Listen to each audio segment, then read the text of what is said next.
Today, I am very excited to launch a new video series in which I am solve model practical for Gujarat board students, specially standard 12ના students માટે. અને આપણે solve કરીશું કોમ્પ્યુટરનું practical, જેમાં science, commerce, આર્ટ્સના કોઈ બી સ્ટ્રીમના સ્ટુડન્ટ્સ હશે. આપણે એના પ્રેક્ટિકલને સોલ્વ કરીશું. હું 5 મોડલ પેપર તમને અહીંયા આ સિરીઝમાં કવર કરીશ અને આપણે વન બાય વન દરેક મોડેલ પેપરને ડિસ્કસ કરીશું. બિકોઝ આફ્ટર ઓલ 50 માર્ક્સનું તમારું એમસીક્યુઝ 50 માર્ક્સનું તમારા પ્રેક્ટિકલ્સ હોય છે ને 100 માર્ક્સના એમસીક્યુઝ હોય છે. આ જે 50 માર્ક્સના પ્રેક્ટિકલ્સ જે છે તમારા, તે નોર્મલી મેં મારા એક્સપિરિયન્સના બેઝિસ પર અને ઘણા બધા ફેકલ્ટીઓને પૂછીને અને ઓનલાઈન રેફરન્સ શોધીને તમારા માટે આ વિડીયો સિરીઝ બનાવું છું. તો આઈ હોપ સો તમને આ વિડીયો સિરીઝ ગમશે, અને જો ગમ્યું હોય તો બસ તમને આગળ બી કહું છું, લાઇક સબસ્ક્રાઈબર નહીં કરશો તો ચાલશે. તમારા બસ 3 ફ્રેન્ડને તમે એને શેર કરી લેજો કે એને પ્રેક્ટિકલમાં કામ લાગે. તો ચલો વધારે ડિસ્કસ નથી કરતા, આપણે મોડલ પ્રેક્ટિકલ પેપર સોલ્વ કરીએ. ગુજરાત બોર્ડના સ્ટુડન્ટ માટે છે, સ્ટાન્ડર્ડ 12 માટે છે. ઇંગ્લિશ મીડિયમનો સ્ટુડન્ટ પણ જોઈ શકે, ગુજરાતી મીડિયમનો સ્ટુડન્ટ પણ જોઈ શકશે. હા, હિન્દીમાં નથી બોલતો એટલે કદાચ હિન્દીવાળા સ્ટુડન્ટને સમજ નહીં પડે તો કંઈ નહીં, કમેન્ટમાં કહેજો. હું એવું હોય તો ઇન ફ્યુચર હિન્દી બી કવર કરીશ. તો લેટ સ્ટાર્ટ. તો પહેલાં તો ડિસ્ક્લેમર વાંચી લઈએ આપણે, જે તમને જાણવું બહુ જરૂરી છે કે આ જે કન્ટેન્ટ છે તે એજ્યુકેશનલ પર્પઝ માટે છે, કોઈ ઓફિશિયલ નથી. રાઈટ? એટલે ગુજરાત બોર્ડની કોઈ ઓફિશિયલ વેબસાઇટ કે ગુજરાત બોર્ડનો કોઈ એવો પરિપત્ર કે સર્ક્યુલર નથી કે પ્રેક્ટિકલમાં આ જ પૂછાશે. મેં મારા એક્સપિરિયન્સ ટીચિંગ ફંડામેન્ટલ, કેમ તો મને 10 વર્ષથી ટીચિંગ એક્સપિરિયન્સ છે કોમ્પ્યુટરના અંડર, કોમ્પ્યુટર સાયન્સ ફિલ્ડના અંડર, એના બેઝિસ પર ને ઓનલાઈન બધા રિસર્ચ કરીને અને ઘણા બધા ટીચર્સને પૂછીને, સ્કૂલ્સના ટીચર સાથે મારો કોન્ટેક્ટ છે, એ લોકોને પૂછીને મેં આ એક પેપર ફોર્મેટ જે બનાવેલા છે મોડેલ પ્રેક્ટિકલ પેપર માટે, તો એને આ મેં ડિસ્ક્લેમરમાં તમને પહેલાં કવર કરી દીધું કે ઓફિશિયલ કન્ટેન્ટ નથી. ઓકે, અહીંયા જે ઇન્ફોર્મેશન આપેલી છે મારા પર્સનલ એક્સપિરિયન્સ, મારું જનરલ નોલેજ અને પબ્લિકલી જે મેં તમને કીધું ને ઓનલાઈન રેફરન્સ અવેલેબલ છે, એના બેઝિસ પર મેં તમને આપું છું. એટલે એવી કોઈ ગેરંટી નથી કે આમાંથી પ્રેક્ટિકલ પૂછાશે. હા, તમે તમારા સ્કૂલના ટીચરને અથવા તમારા પાસ્ટના જે ફ્રેન્ડ્સ હોય એ લોકોની એકવાર સલાહ જરૂર લેજો. રાઈટ? ચાલો, તો પહેલાં મોડેલ પેપર તમારી સાથે ડિસ્કસ કરી લો. ટોટલ મેં 5 મોડલ પેપર બનાવેલા છે. જે ઇંગ્લિશ મીડિયમના છે એને જ ગુજરાતીમાં કન્વર્ટ કરીને બીજા 5 બનાવેલા છે. એટલે આમ જોવા જાવ તો ટોટલ 5 મોડલ પેપર રેડી કરેલા છે, જેમાં ગુજરાતી મીડિયમ અને ઇંગ્લિશ મીડિયમ બંનેના સ્ટુડન્ટને મેં કવર કરેલા છે. ઇંગ્લિશ મીડિયમનું જે મોડેલ પેપર 1 છે એને જ કન્વર્ટ કરીને ગુજરાતી મીડિયમમાં બનાવેલું છે. એટલે ડોન્ટ વરી, તમે એને ઇઝીલી શીખી શકશો. રાઈટ? તો ચાલો નીચે આવી જઈએ. પહેલાં આપણે ડિસ્કસ કરી લઈએ કે ભાઈ પેપર ફોર્મેટ નોર્મલી કેવી રીતે હોય છે. તો as you know, computer practical છે, 50 માર્ક્સનું પ્રેક્ટિકલ હશે અને તમને સ્કૂલમાં જ પ્રેક્ટિકલ આપવાનું હશે, જેનો તમને 2 કલાકનો ટાઈમ આપેલો હશે. હું મારા સ્ટુડન્ટને કહું છું કે 2 કલાક તો તમને કહેવા માટે છે. ઘણી બધી સ્કૂલમાં તો નોર્મલી 1 કલાક ને 30 મિનિટમાં જ આખું પ્રેક્ટિકલ એ લોકો ખતમ કરાવી દે છે, બિકોઝ કોમ્પ્યુટર લેબ ફ્રી નથી હોતી અને ઘણીવાર ટાઈમ કન્ઝ્યુમિંગના લીધે. તો તમારે એવું માઇન્ડમાં રાખવાનું કે ભાઈ તમારી પાસે 90 થી 100 મિનિટ છે, અને જેટલી વધારે પ્રેક્ટિસ કરશો તો એટલી ગેરંટી છે કે 90 થી 100 મિનિટમાં તમે આખું કવર કરી શકો. તો પેપર ફોર્મેટ કંઈક આવી રીતે હોય છે. તો નોર્મલી યુનિટ 1 HTML ફોર્મ બનાવવાનું, જે તમને 5 થી 7 માર્ક્સમાં પૂછાય છે. એક સિમ્પલ ફોર્મ તમને પૂછાશે કે ભાઈ રેલવે રિઝર્વેશનનું ફોર્મ બનાવો, કે ભાઈ ઈમેલ અકાઉન્ટ ખોલવાનું ફોર્મ બનાવો. કોઈ બી ફોર્મ તમને પૂછશે અને એ ફોર્મમાં બધી ફિલ્ડ મૂકવી પડશે. એટલે ઇન શોર્ટ ટેક્સ્ટબુક છે તમારો, રેડિયો બટન આવી જવું જોઈએ, ચેકબોક્સ આવી જવું જોઈએ, એડ્રેસ આવી જવું જોઈએ. એ બધી વસ્તુ તમારે પહેલાં ફોર્મમાં મૂકવી પડશે. બીજા યુનિટના અંદર જે છે તમને CSS અને જાવાસ્ક્રિપ્ટનું વેલિડેશન, જે 8 થી 10 માર્ક્સમાં હોઈ શકે. રાઈટ? અને ત્રીજું છે એ વેબસાઇટ બનાવવાનું હશે. કોઈ એક ટોપિક આપ્યો હશે, એ વેબસાઇટમાં તમારે આખી લિંક સાથેની વેબસાઇટ બનાવવી પડશે, જે 10 થી 15 માર્ક્સનું હશે. તો હું એવું કહું છું કે મારા સ્ટુડન્ટો, તમે બધા જ 25 માર્ક્સનું જે આ જે છે એ તો લાવવાના જ છે. એ બહુ ઇઝી છે અને મેં આના વિડીયો બી બનાવી રાખેલા છે યુટ્યુબ પર. અને આ વિડીયો સિરીઝથી મેં એવું કરું છું કે આ જેટલા બી મોડેલ પેપર છે પ્રેક્ટિકલી 5 એનું સ્ટેપ બાય સ્ટેપ સોલ્યુશન આપીશ, પણ એ જોઈન બટનવાળા યુઝર માટે જ હશે. અને એની નોમિનલ ફીસ છે.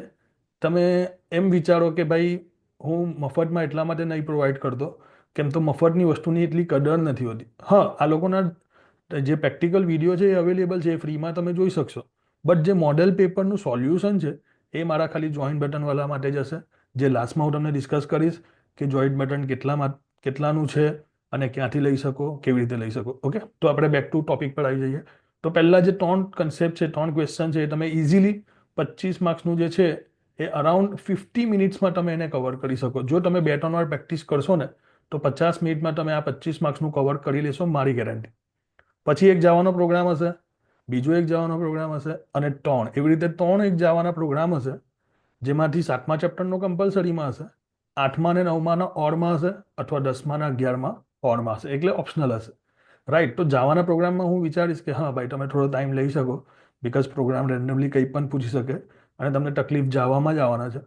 તો 25 માર્ક્સ તું જાવા જે છે એમાંથી હું તો તમને કહીશ કે ઓન એન એટલીસ્ટ તમે 18 થી 20 માર્ક્સ તો કવર કરી શકો અને પ્રેક્ટિકલમાં આવી રીતે તમે 40+ માર્ક્સ લાવી શકો. જો ટોપરમાં છો તો મેં તો કહીશ ભાઈ 50માંથી 50 જ આવવા જોઈએ. ઘણી બધી સ્કૂલમાં 50માંથી 50 માર્ક્સ આવી જાય છે, કેમ તો તમારાથી પ્રેક્ટિકલ મને ખબર છે જાવામાં એક્ઝિટ કોડ 0 ઘણા બધા સ્ટુડન્ટના નથી આવતા, બટ એના પરફોર્મન્સ બેઝથી, એના બિહેવિયર બેઝથી બી માર્ક્સ આપી રહી છે. તો પ્રેક્ટિકલના રિલેટેડ તમને કોઈ ક્વેરી હોય, કંઈ કન્ફ્યુઝન હોય તો કમેન્ટમાં કહેજો. ચલો આવી જઈએ મોડલ પેપર 1માં. તો મોડલ પેપર પ્રેક્ટિકલ જે 1 છે ઇંગ્લિશ મીડિયમ માટે, તો એમાં જો મેં પહેલો ક્વેશ્ચન એ જ લીધો છે કે ભાઈ ઓનલાઈન શોપિંગ વેબસાઇટ માટેની રજિસ્ટ્રેશન પેજ બનાવો, એમાં આટલી ફિલ્ડ હોવી જોઈએ. એ કેટલા માર્ક્સનું છે ભાઈ? 7 માર્ક્સનું. એવી રીતે આ ફોર્મ પર CSS અને જાવાસ્ક્રિપ્ટ અપ્લાય કરવાની. જાવાસ્ક્રિપ્ટમાં પેલું વેલિડેશન કે ભાઈ બ્લેન્ક નહીં હોવું જોઈએ, ડિજિટ હોવું જોઈએ, 10 ડિજિટનું હોવું જોઈએ, જેન્ડર છે તો મેલ કે ફિમેલ છે કે નહીં એ સિલેક્ટ હોવું જોઈએ. તો એના આપણે 8 માર્ક્સ છે. પછી વેબસાઇટ બનાવવાની. યસ, તમને કોઈ એક ટોપિક આપ્યો હશે, એ ટોપિક પર તમારે એક વેબસાઇટ બનાવવાની આવશે અને વેબસાઇટમાં 5 અલગ અલગ વેબ પેજને કનેક્ટ કરવાનું હશે. ઘણી બધી સ્કૂલમાં બિલિંગ વાળું જે છે એ ઓપ્શનલમાં હોય છે, એ લગભગ એ લોકો ઓમિટ કરી દે છે, કેમ તો બિલિંગ વાળું સ્ટુડન્ટથી નથી થતું. બટ અમુક સ્કૂલમાં એમ કહેવાય ને કે ભાઈ એકાદ સ્કૂલમાં બિલિંગ વાળું બી પૂછાય છે. તમે મને કમેન્ટમાં કહેજો કે ભાઈ કઈ સ્કૂલ છે, ક્યાંથી છો, કઈ સિટીમાંથી છો કે જેમાં બિલિંગ વાળું બી પૂછાય છે. નોર્મલી મેં જોયું છે છેલ્લા 2-5 વર્ષથી બિલિંગ વાળું તો ઓપ્શનલમાં આપી રહી છે, લિંક વાળું ફરજિયાત પૂછે છે. તો એ વેબસાઇટ બનાવવાના 10 માર્ક્સ છે. પછી એક જવાનો પ્રોગ્રામ છે ભાઈ, નંબર લેવાનો અને પોઝિટિવ છે કે નેગેટિવ એ ચેક કરવાનો, અથવા એના અંડરમાં ઓડ અથવા ઇવન છે એ ચેક કરવાનો, જે તમારો નોર્મલી 7મા ચેપ્ટરના બેઝિસ પર હશે, ચેપ્ટર નંબર 7ના બેઝિસ. પછી રૂમ ડેમો, આ ચેપ્ટર નંબર 8નો પહેલો જ પ્રોગ્રામ છે અને એના અથવામાં ચેપ્ટર નંબર 9 એરે વાળો પ્રોગ્રામ છે. અને પછી ટ્રાય કેચ વાળો, એક્સેપ્શન વાળો ચેપ્ટર નંબર 10 અને ભાઈ ફાઇલ વાળો ચેપ્ટર નંબર 11. જે પ્રમાણે મેં ફોર્મેટ બનાવ્યું એ પ્રમાણે જ ક્વેશ્ચન મૂકેલા છે અને આ બધા મેં મારા પાસ્ટ એક્સપિરિયન્સના બેઝિસ પર પેપર બનાવેલા છે. તો આવા 5 મોડલ પેપર બનાવેલા છે, તમે જોઈ શકો છો. આ 5 ઇંગ્લિશ મીડિયમવાળા માટે છે અને તમે આવી રીતે એને લાસ્ટમાં જશો તો ગુજરાતીમાં જ બધા સવાલ કવર કરેલા છે, ઇંગ્લિશ મીડિયમના બેઝિસ પર જ. તો જો અહીંયા તમે લાસ્ટમાં જોઈ શકો કે ભાઈ આ પ્રેક્ટિકલ પેપર છે એ ગુજરાતી મીડિયમ માટે છે. તો જે ઇંગ્લિશમાં હતું એનું જ મેં અહીંયા ટ્રાન્સલેટ કરી આપ્યું છે અને ગુજરાતી મીડિયમ માટે છે. જેમ ઉપરનો ક્વેશ્ચન હતો એ રીતે જ, બટ ગુજરાતી મીડિયમમાં કેવી રીતે પૂછાઈ શકે એને મેં કવર કરેલું છે. તો આઈ હોપ સો આ ઇન્ટ્રો વિડીયો તમને ગમ્યો હશે. અને હવે હું તમને કીધું તેમ થોડું જોઈન્ટ બટનના વિશે ડિસ્કસ કરી લઉં. તો જેને બી આ PDF જોઈતી હોય અને આ PDFનું સોલ્યુશન જોઈતું હોય, video solution as well as એના સ્ટેપ બાય સ્ટેપ સોલ્યુશન જોઈતા હોય, તો તમારે જોઈન્ટ બટન લેવું પડશે.